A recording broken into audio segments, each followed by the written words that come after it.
Welcome in. It is day 317, and you're speaking with the Meeples Champion. And today we're going to be going over a game that's actually one that I used to play a lot.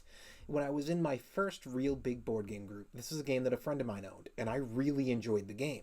Now, we've played a version of the game before and reviewed it on here. It was called Bon, using just the money and trying to slowly build building cards.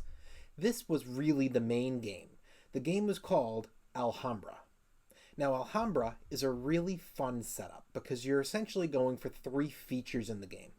First is your money. You've got different colored monies, and when buildings come out, which in this case will be tiles, not cards like in Bon, the tiles will be placed above a certain lane, and that lane has a certain currency.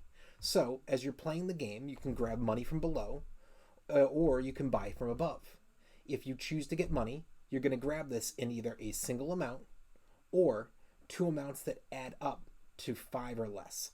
You can grab 3 or even 4 amounts as well. If you have a whole bunch of ones, you grab all the ones. But if it adds up to 6 or more, you can only take one of the total bills out there. You can't grab things that add up to more than 5.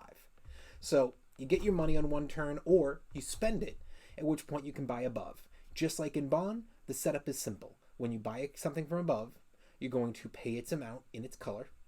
If you buy it, say, a 12 and you have things for 13, you pay the 13, you get it, you're done.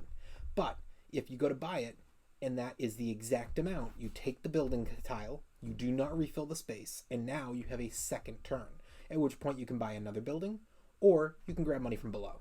So depending on how you've prepped yourself, there is the possibility of paying exact amount, grabbing up to 4 buildings, and then snagging money from the below to help you for a future turn. So this is how you get them.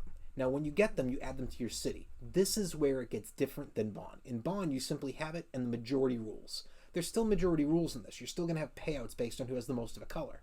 But you also have to fit these together. And the reason that matters is because you're trying to fit it together to make the longest city wall. Different tiles will have different wall units on it. And as you're building these, you're trying to extend your wall. At the end of the game, you're actually going to get points based on one, who has the longest wall, as well as could somebody actually finish off and enclose their city. If you're able to do that, that could be some major points for you as well. This is an extremely fun game, but why don't we jump in, let's talk our 7 categories, and let's see where this one lands for us.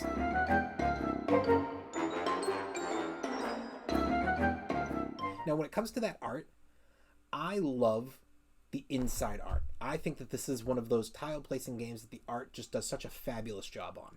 I see this set up, I see somebody playing at a convention, or I go to someone's house and it's out and I want to be in there playing. I think that the art of the game is stupendous. The box is good. It's not a bad front box. It's not a great front box. I'd say for me personally, it's like a 4 out of 5, but I think I understand it ranking more like a 3 out of 5 for most people. It's good art. It doesn't detract. It does grab the eye a bit, but sometimes it can fit into kind of a theme of those old school castle style fronts of boxes. The colors, it can be a little bit not as bright and grabby as some can. This is definitely not a showy box. It's just a good box. But for me, that box with the inside art, that's a thumbs up.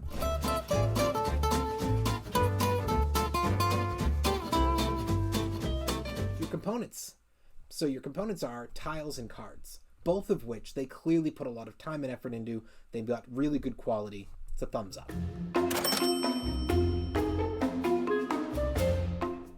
Your price.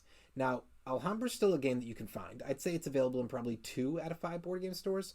I never see it in a Barnes & Noble or in a Target or anything like that. It's online, though, and you're probably getting this game in that $50 range. It's a little bit rarer, however, I know, because I backed it, that there is a Kickstarter coming out for the Alhambra the Red Palace expansion, which allowed within it the buying of the original game. I actually went all out. I bought everything. This should be coming in later this year for me, so I'll be able to play this with all the expansions as well as some additional games that can be played solo with it. So I know this game's restocking soon, so I say it's out there. It's good for its price. Thumbs up. Your difficulty. I think this game is perfect for beginners and for those experienced players. I think experts may not love it, but if you're a tile placer, you're going to enjoy it. I think that kids, same concept. They may not love it, but if they're into tile placing, they're going to enjoy it. So I think this one hits for everybody for the most part. It's going to be a thumbs up.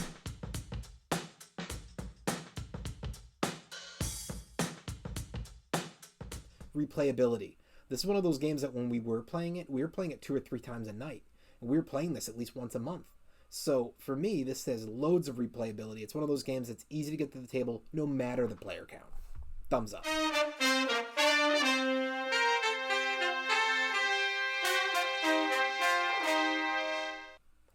Keys to victory.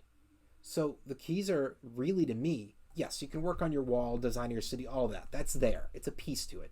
But for me personally, the keys to victory are about how you manage your hand of money. Are you somebody who's trying to grab something and keep up with the colors? Or are you somebody who's letting your money actually keep growing so when it's time you can do huge grabs of 4 tiles at a time? Because if you're doing it that way, then it allows you to be able to come out, hit huge, grab a whole row of things. Nobody knows what's coming out. It's not a single building that you can adapt to. It throws people when suddenly the 4 colors in the center shift and become 4 new ones. It could be negative, it could be positive, it could be indifferent, but it throws people. And for you to be able to be the one that snags them all and suddenly go, I wasn't competing in this, but you know what? I just grabbed a bunch of colors and now you have to figure out which one are you trying to keep ahead of me in because I'm catching up all across the board. That's where it has a lot of advantage to me. But there are so many strategies here because you can choose to focus on a certain color, to focus on a certain color money, to focus on building your money early, or to focus on building up your tiles early. There's a lot of directions. Thumbs up.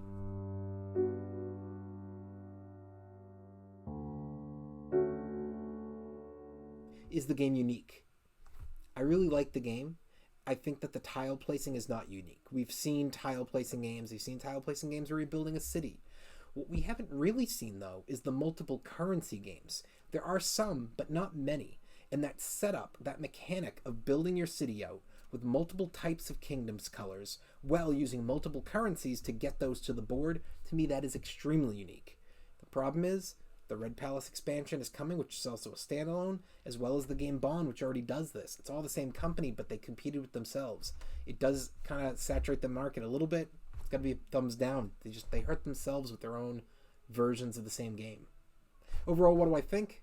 This is a game that I highly recommend to play. It's one of my all-time favorite tile placing games, and it's a game that I think everybody should at least play. It doesn't have to be an auto buy, but it should be an auto play. If you have the opportunity, ask somebody, go to a store, go to a convention, get it to the table, see what you think. Well, it has been day 317, and we've been speaking about the game Alhambra. And you've been speaking to the Meeples Champion. Like, share, subscribe, and check down below in the description. I'll be adding in an Amazon link in case you want to get this game for your collection. And don't forget to jump on Board Game Arena, send me over a game request, or send me over a friend request. Until next time, I'll talk to you tomorrow.